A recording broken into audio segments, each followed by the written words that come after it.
How wonderful would it be?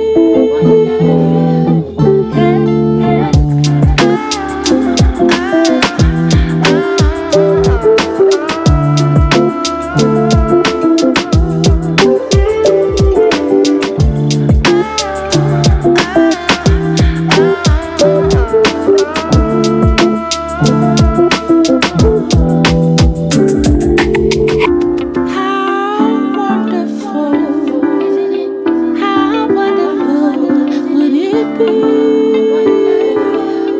Hey, hey, hey, how wonderful, how wonderful would it be? Yeah, yeah.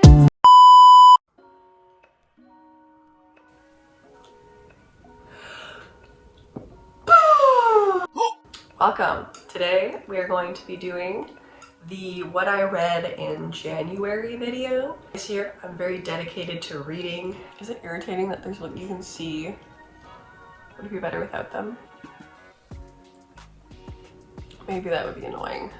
Okay, I don't like that you can see, like I'm just noticing in the viewfinder that I have like light flashing in on my glasses, so we're just gonna try without them. This month I read 10 books. I would say it was a pretty good reading month. I read a lot of books I really enjoyed. I read a variety of like different types of books. I had like a bit of like a horror theme at the beginning of the year, or at the beginning of the month. So the first book of January is Carrie by Stephen King. I have wanted to read it for a long time. I've heard lots of great things about the book. I have never seen the movie. Maybe I should watch the movie. I enjoyed it more than I thought I was going to. I think I gave it 3.5 stars, 4 stars. I really liked it. There were things in it that I'm like, typical Stephen King-isms that like always I find grating. I like Stephen King, but sometimes he does stuff in his writing and it's like, okay, I am reading a Stephen King book, it should be expected. Carrie is about a girl who is bullied. Intermission. What books did you read this month, Simon? The Communist Manifesto? Oh, that's great. Okay, back to it. Carrie. Carrie is about a teenage girl who is severely bullied, and she's been bullied her whole life. She lives with her mother, and her mother is a very controlling, radically religious woman who basically thinks that everything is a sin. The color red is a sin. Carrie's not allowed to, go on dates, like all this stuff Carrie's not allowed to do because her mother believes it's a sin. Carrie's mother like locks her in the closet to pray and like have penance for like all the things she's done, even though she's not done anything wrong and all this stuff. So her mom's kind of a crazy woman. Carrie is 16 in the book, and it starts with her getting her first period in a girls' shared locker room, bathroom, shower situation. The other girls start to like laugh at her and they throw tampons at her and they like make her feel like garbage, and she doesn't know what's happening because her mother never explained to her what a period was. It's late for her to be getting her period. All the other girls would have normally had it between 9 and 13. So she's traumatized. She thinks she's dying because there's just blood flowing down her leg, and she's like, oh my god, I'm dying. Relatable. Well, all these girls are throwing tampons and chanting mean things at her, and her gym teacher is like mortified at this, but she's also like, Carrie, get your act together, go put a tampon in. And then she realizes that Carrie does not know. So that was pretty rough scene to read, but it was good. You feel so bad for her that it gets to the point in the book where like as she's getting her powers, which is kind of like catalyst by the period, I think, by her like becoming a woman, whatever that means. She starts to realize she's got these powers. She can like move things with her mind. It's kind of like undefined psychic powers, and she can like read people's minds or like get into people's heads. And she slowly realizes that like she has this ability and she has this power. So she starts to kind of demand the respect from her mother or kind of push back at her mother. And her mother's terrified of her because she thinks she's like of the devil or something because she's got these powers and she knows she can't really win any fight. The book ends with this like crazy scene at the school, which I'm sure it's like a pretty famous scene. The ending is sad, but also like it's one of those books where the character's doing something bad. Like she is the villain, but you saw all the things that led to this point. So even though she's doing something wrong and she's doing like committing this horrible act, you're still like,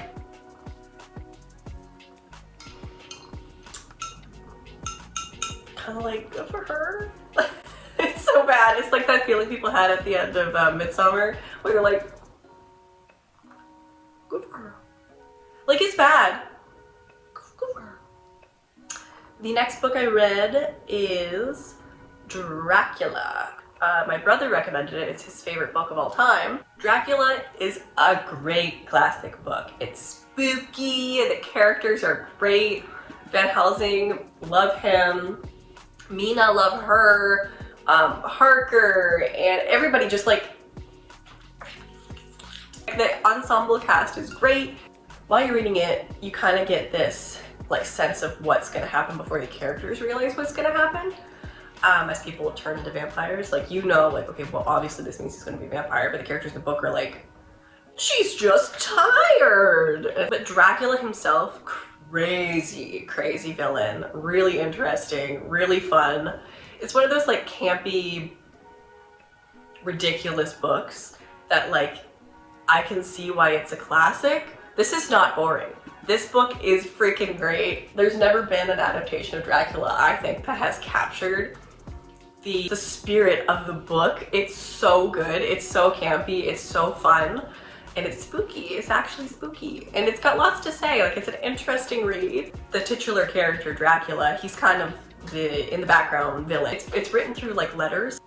It starts with Jonathan Harker, who is a lawyer, and he gets sent to do some work for this Count Dracula, and he goes to his castle and he stays there for a while, and weird stuff, the crazy stuff starts to happen, and eventually he kind of escapes. He's writing letters to Mina, his wife, or his soon-to-be wife, his fiance, and she's writing letters to her friend Lucy, and there's all these other characters that are kind of around. They end up having to call in this guy Van Helsing because he's in the know about these kind of spooky guys that Dracula seems to be, and so he knows all the ways to stop them because Lucy gets sick, and oh my god, the book is good. The next book I read was Coraline by Neil Gaiman. Funny story, I was around 9 when the movie Coraline came out. I remember the trailer came on as a commercial when I was watching TV as a kid. And I was like, oh, she's like crawling in this little door. Cool, I wonder what like magical world she's gonna show up in. And then this bitch shows up. Trauma. I was never the same. That's all I saw was just that picture of like the image of the other mother turning around. And I was terrified for years. I've never seen the movie, but I was so scared by just the preview that I would have nightmares about the other mother and about like going downstairs and my mom turning around, her eyes were buttoned. I would sleep with my blanket over my face because I was so scared that somebody was gonna come and sew buttons into my eyes. And it literally was just from this still. He got me good. The book, I was like, I want to read the book. I've heard good things about it. It's not very long, and it is awesome. It is 5 stars across the board. I think even if I read it when I was a kid, I would have loved it. It is so good. It's so spooky. It's got such a great vibe about it. It's such a small, self-contained story that like, it's the perfect length for like a spooky story. It's about this little girl named Coraline, and she is moved into this house with her mom and her dad. and she is an only child. She's kind of like bored. She's like wants to play, and her parents are very busy, so they don't really have time to play with her. One day she's exploring and she finds this tiny little cubby door. It's in, walks through, and she finds herself in this other world that's like a mirror of her world, but not quite. Like it's something's wrong about it. She meets this woman who looks like her mother, but isn't her mother. She meets her father, who looks like her father, but isn't her father, and they have buttons for eyes. And they feed her whatever she wants, and they play with her, and everything's great. And then she's like, "Hey, I gotta go home." And they're like, "No, we want you to stay here." And she's like, "No, I'm gonna go home." And they're like, "No, you should stay." And they tell her that she can stay here forever.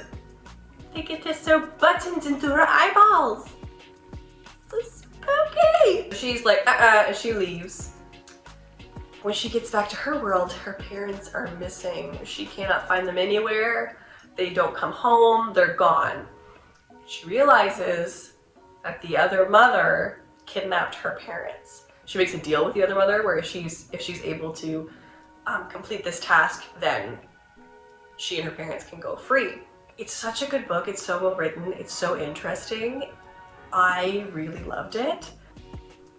Would recommend. If you're looking for just a short read, even like if it's closer to Halloween, or like if you're into spooky stuff and you just kind of want something that's light and easy to read but also scary, and even scarier from the perspective of like, put yourself in her shoes, put yourself in the eyes of a child and how scary that would be.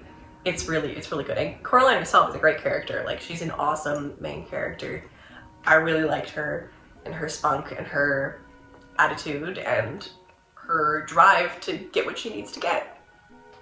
The next book I read kind of went like in a different direction from my like horror spooky theme, and I read We Were Liars by E. Lockhart. I didn't know anything about this book going into it. I thought it was going to be a romance, actually, when I started reading it. I'll give you like a brief rundown, but I don't want to spoil it because the ending is really what makes it. It's about a girl, and she is part of this super wealthy family that's just generations of wealth. Every summer they go to this island that her family owns, and she and her two cousins and her aunt's husband's nephew.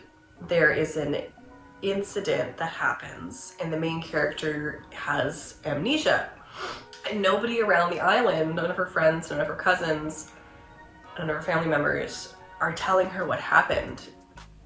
Got this horrible head injury and she needs to take all this medication and she gets these horrible migraines, but she can't remember what happened, what the incident was. That's basically the premise. I can't tell you anything else because it'll spoil the ending. I would recommend it. It was good. I enjoyed it. Oh, it's a bit stretch for such a little guy. On a totally different note, next book was on a list of like best books in the last year. So I was like, oh, I'll read it. People seem to like it. I read Tender is the Flesh. It's by Agustina Bazterrica, I want to say is how you pronounce that. I think it's originally written in Spanish. And it's a book about a dystopian future where all animals have this horrible virus and people can no longer eat them. So they killed all the animals. Now they eat people. To me, Hatcher, you gotta tell them Silent Breed is people! Yeah, so it's about a world where cannibalism has become normalized, and like they breed people to be meat and they treat them like cattle and they refer to them as like head of cattle. And the main character is this man who he runs one of these plants that breeds and butchers people. I don't know how I feel about this book. I wanted to know what happened. I was reading along and I was like, I just want to know I want to know how this ends. It ends crazy. It ends as crazy as it begins. So the main guy is separated from his wife right now because they had just had their newborn baby unfortunately passed away of SIDS. He's living at his house by himself while his wife is living with her family while they're kind of grieving and recovering. He also has an elderly father in a home who's passing away and dying and has dementia and is really suffering. So he's got a lot going on. He's got a lot of stuff going on. He is gifted a head who is this woman. He doesn't really know what to do with her. And initially he kind of just keeps her locked up. And then one day he brings her in the house, and I don't know what spoilers in this because the whole thing is crazy. Spoiler, I guess. He has a relationship with her. It's crazy. The ending is crazy. There's a plot twist in the middle that just like slapped me across the face. I couldn't recommend this to anybody. I have no idea how to feel about it. Yeah, so Tender is the Flesh exists. It's a thing that exists. It's crazy. If it sounds like something that you would wanna, you're curious about, you wanna read, major trigger warning for everything under the sun. A book I read after that was one a friend of mine recommended, My Dark Vanessa, and I really enjoyed this book. This was definitely like a 4.5 stars for me. This book is about this girl, and it's told from her future self and from her past self. She has a relationship with her English teacher when she is, I think 13, 14. And her kind of perspective on it, not wanting to acknowledge that she was a victim, or she is a survivor of abuse. It's challenging, but it's interesting because it's a whole different perspective, because you get frustrated with her. Don't you see that this man he's not good, and she won't see it? But I think that's a fairly realistic way that a lot of people process their abuse. Heavy trigger warnings for these things. Basically a book that kind of mirrors Lolita. They mention Lolita a lot in My Dark Vanessa. It's a book that he, as her English teacher, gives her, and she's kind of becomes obsessed with Lolita, but from the perspective of Lolita. Also kind of is in conversation with the Me Too movement, kind of survivors speaking out. It talks a little bit about like trying to push somebody into speaking out against an abuser when they're not ready to, and the efficacy of that. I really enjoyed it. Total 180 book-wise. The next book that I read was the Volume 1 classic original Teenage Mutant Ninja Turtle comics. I love these. This is so stupid. Like, My Dark Vanessa, Teenage Mutant Ninja Turtles. This was my like cleanser. I kind of read this throughout the month. It's a collection of volumes 1 through 7 with a couple of like micro comics in from the original run of Teenage Mutant Ninja Turtles. I loved it. I love Ninja Turtles so much. I don't know if I can express to you what Teenage Mutant Ninja Turtles means to me. Not much to say, I guess. There's a lot of stuff happens in this comic. I mean, there's Triceratops, aliens, and like traveling interdimensionally and brain aliens. And if you like Ninja Turtles, you're probably gonna like it. I've got a long history of Ninja Turtles. I grew up watching the 80s cartoon. I grew up watching the 2004, I think, cartoon was when it came out. I grew up watching all of the live action movies, 1, 2, and 3, and I could probably quote them all. Where's Splinter? He's been up on the roof ever since he saw your report. Really? Doing what? Coming. Tenet made another funny. I have a special spot in my heart for Teenage Mutant Ninja Turtles, and that's why I read the comic, and I'm gonna probably keep reading them. So I don't know. There's not much to say there. After reading the first volume of the classic Teenage Mutant Ninja Turtles collection, I read The Bell Jar by Sylvia Plath. I enjoyed this book. There's a book I read after which I enjoyed more. which kind of deals with similar elements, but I understand why this is a classic. I understand why this is people's favorite book, and it is a good book. I really, really enjoyed it. It's about a woman who is kind of going through her young adulthood, and she is a magazine writer, I want to say, and she's basically living this lavish life, but she doesn't feel whole. There's something missing, and it's her experiencing depression, living in New York City and living this life that she's always wanted, and it's basically her journey feeling trapped under the weight of depression. It's a beautiful book.